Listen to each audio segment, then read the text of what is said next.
छत्रपती संभाजीनगरच्या वैजापुरातून अपहरण झालेल्या चिमुकल्याची सुटका करण्यात पोलिसांना यश आलंय। या प्रकरणी एकाला बेड्या सुद्धा ठोकण्यात आल्यात। उपजीविकेसाठी मोलमजुरी करणाऱ्या कुटुंबातील मुलांचं काल अपहरण झालं होतं। अवघ्या 2 तासात त्या चिमुकल्याची सुटका झाली।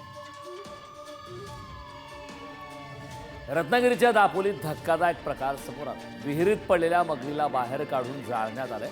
वन विभागाने या प्रकरणी गुन्हा नोंदवला असून आरोपींचा शोध सुरू आहे। दापोलीच्या गावतळे गावाजवळ ही घटना घडली।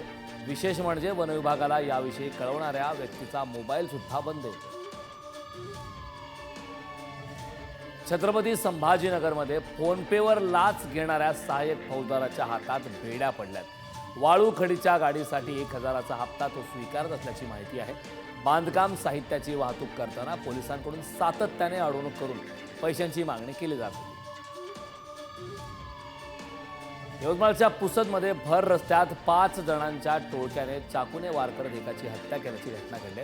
किरकोळ कारणावरून झालेल्या वादाचा वचपा काढण्यासाठी आलेल्या 5 हल्लेखोरांनी दुसऱ्या गटातील 5 जणांना लाथाबुक्क्यांनी बेदम मारहाण केली।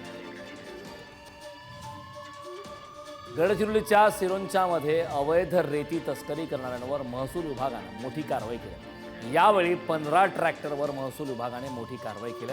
या कारवाईमुळे अवैध रेती तस्करी करणाऱ्यांचे धाबे दणाणले।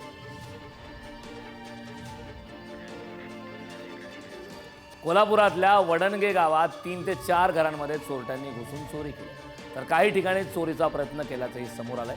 या घटनेमुळे परिसरातील नागरिकांमध्ये भीतीचं वातावरण पसरलंय। त्यामुळे या चोरट्यांचा बंदोबस्त करावा अशी मागणी नागरिकांकडून करण्यात आली।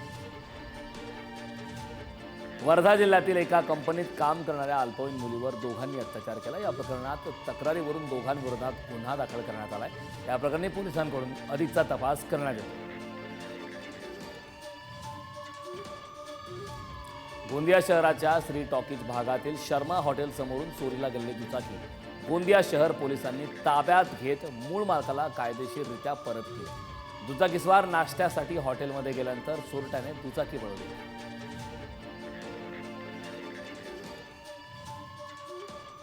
Thank you.